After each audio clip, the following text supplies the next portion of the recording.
la época del bronceado, de los días soleados con altas temperaturas, y es importante tener presente los cuidados de la piel para exponernos al sol responsablemente. Doctora, ¿cuáles son los factores que dañan la piel durante esta época? Bueno, los factores que dañan la piel son los factores ambientales. En principio, el más importante es el sol con sus radiaciones ultravioletas que afectan de forma directa a la piel y a sus estructuras. Pero también cabe recordar a los cambios climáticos como la humedad, la sequedad en el otro extremo, así como también lugares en los que hay mucho viento. Todos estos factores ambientales e incluso atmosféricos tienen una gran influencia sobre las condiciones y la salud de nuestra piel. A la hora de exponernos al sol, ¿qué protector es el indicado para proteger adecuadamente la piel? Bueno, aquí habría que hacer una distinción de lo que es realmente un protector. Como su nombre le indica, el protector solar debe ser aquel que cubre a nuestra piel y evita que se generen lesiones malignas o benignas, pero lesiones al fin, debidas al sol. Es decir, se considera que a partir del factor de protección solar 30, la piel está cubierta de los efectos nocivos del sol. Por debajo de eso ya no podemos hablar de fotoprotección, hablamos de bronceadores. Es decir, que todas aquellas personas que quieran tomar un tono relativamente bronceado, ligero, pero estar protegidos de las acciones deleterias y nocivas del sol, deben usar por lo menos un factor de protección solar 30. Yo diría lo adecuado para aquellos que quieren cuidarse es alrededor de 50. Existen protectores solares que llegan hasta 100, pero de todas maneras se considera que con un 30 o más estamos cubiertos. ¿El protector es una pantalla? En realidad los podríamos tomar, no les digo como sinónimos, pero son términos parecidos. ¿Por qué? Porque el protector, como lo dije recién, es aquel que protege a la piel de los efectos nocivos.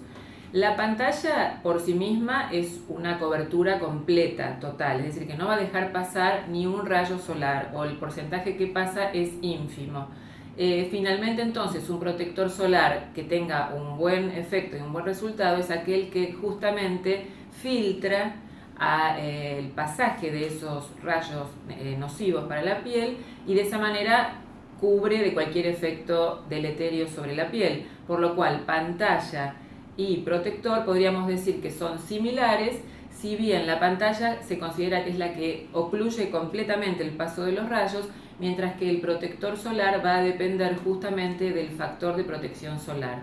Cuanto menor sea el factor de protección solar, más deja pasar las radiaciones ultravioletas. Se dice que 30 sería el límite inferior necesario como para cubrirnos de manera correcta de la acción de los rayos solares. Y estas consideraciones respecto del protector, ¿varía según la edad y color de piel? Bueno, justamente sí es importante hacer esa distinción, ya que las personas que sean más rubias o mucho más aún los pelirrojos, con piel blanca y sobre todo ojos claros, para darnos cuenta de la piel de la persona debemos mirar también el color de sus ojos. Cuanto más claro sea todo esto, más sensibles son estas personas a las radiaciones ultravioletas y a sus efectos malignos. Es decir, que estas personas más rubias, más claras, deben cubrirse siempre con un protector solar alto, de factor de protección solar alta, es decir, de 30 como mínimo. Yo diría que tiene que ser alrededor de un 50 o más. En cambio, las personas más morenas tienen más melanina. La melanina no es solo el pigmento que nos da el color a la piel, sino que también cumple una función de proteger a las células de la piel de los efectos del sol. O sea que le hacen como un paragüita esta melanina al núcleo de las células y evita que el sol penetre y dañe de manera permanente a esa célula. Entonces las personas, como les decía, resumiendo, las personas más claras, de pieles más claras y cabellos más claros, son las que más deben cuidarse, pero los más morenos o los de piel un poquito más oscura también deben hacerlo, con las mismas consideraciones. ¿Qué horarios de exposición al sol son los más riesgosos? Se dice que los horarios en los que las sombras son cortas o prácticamente desaparecen, esos son los peores horarios. Lo voy a explicar. Cuando uno está de pie y el sol incide sobre esa persona, Cuando estamos al mediodía, la sombra que proyectamos prácticamente no existe, es inexistente o es mínima. En cambio, cuando el sol cuando nos vamos corriendo con respecto al sol, el sol va a generar con nuestro cuerpo una sombra más larga. Entonces, el horario de las sombras cortas corresponde aproximadamente a las 11:30 de la mañana hasta, diríamos, 3:30, 4 de la tarde. Esa franja horaria es la que tiene un efecto más negativo sobre la salud de nuestra piel. Es el horario que hay que evitar y que tienen prohibido los niños menores de un año de estar, en los niños en general diría, pero los menores de un año de estar allí expuestos al sol. ¿Son los niños los que corren más riesgos? Los niños tienen una piel bastante más sensible, menos protegida, y se considera justamente que los menores de un año prácticamente no tienen defensas contra el sol, por lo cual no es correcto exponerlos de manera permanente o muy prolongada al sol. Además, hay que ser cuidadosos en cuanto a la elección de los protectores solares, ya que se prefieren los filtros físicos y no los químicos para los niños de esta edad. ¿Cuáles serían los síntomas que indican una quemadura de grado importante? Las quemaduras, como característica principal, van a tener primero un enrojecimiento muy intenso, en algunos casos casi violáceo de la piel. Puede aparecer despegamiento de la piel. El despegamiento de la piel se traduce como ampollitas o vesiculitas pequeñas, o a veces ampollas más grandes. Esto ya habla de una quemadura más importante porque la piel fue despegada, y en los casos más extremos puede haber inclusive alguna urticaria al sol combinada con todo esto. Por supuesto, un intenso dolor, incluso tiene acción sobre el estado general de la persona. Una persona que ha tomado mucho sol y se ha quemado posiblemente tenga dolor de cabeza, pueda tener en algunos casos vómitos, pueda tener alteraciones del sueño, y en los pacientes predispuestos puede haber también afección hepática. Entonces, todo esto puede ocurrir con una excesiva exposición solar. ¿Qué debo hacer en ese caso?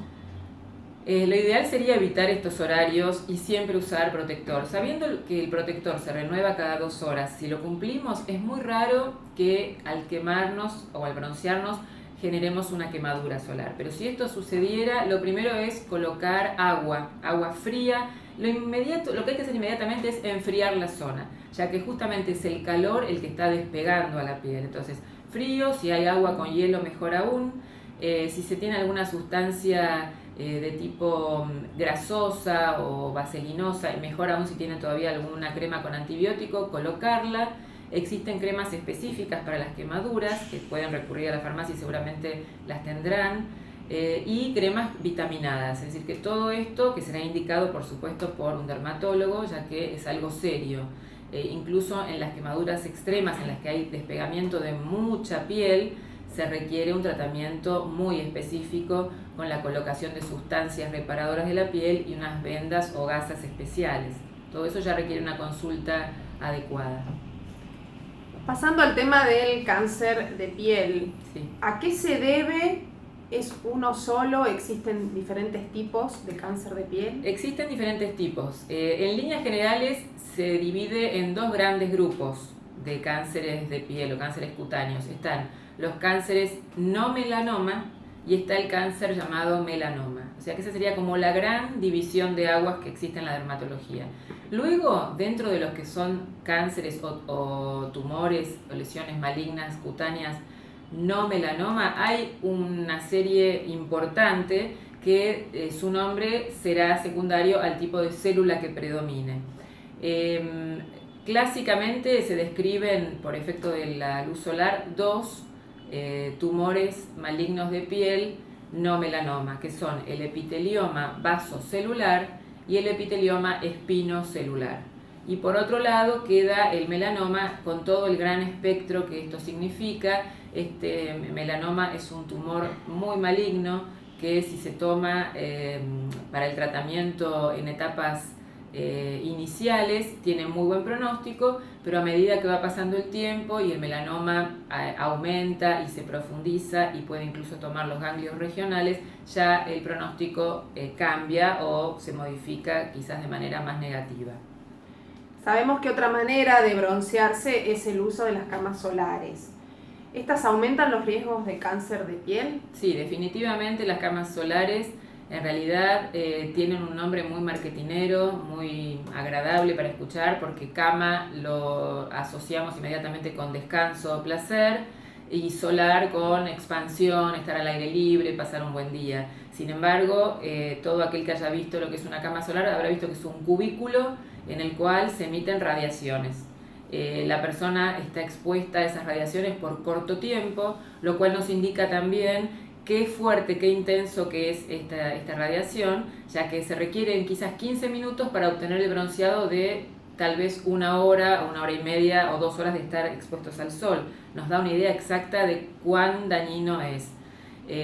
Por otro lado, la cama solar o estos cubículos de radiaciones ultravioletas en algunas ciudades, en algunos países han sido prohibidos. De hecho, en la provincia de Buenos Aires fue prohibido su uso para menores de 21 años. Y por otro lado, la Organización Mundial de la Salud en el año 2005 sacó un comunicado en el cual explicitaba de manera absolutamente clara que las camas solares eran contraindicadas, o sea, desaconsejaban su uso para todas las edades. La pregunta es, ¿qué pasa con las camas solares? ¿Podemos ir? Yo como dermatóloga tengo la obligación de decirles que no lo recomiendo en lo más mínimo. Es recomendable, si una persona quiere tomar un poquito de color, usar un buen protector solar que le permita tomar un tono quizás suave o delicado, siempre estar expuestos al sol en horarios convenientes, como dijimos antes, evitar el horario de las 11:30 de la mañana hasta las 4 de la tarde. En el resto de las horas del día se puede hacer, y con mucha conciencia de que el sol puede generar daños quizás irreversibles. Doctora, muchas gracias. Por favor, un placer.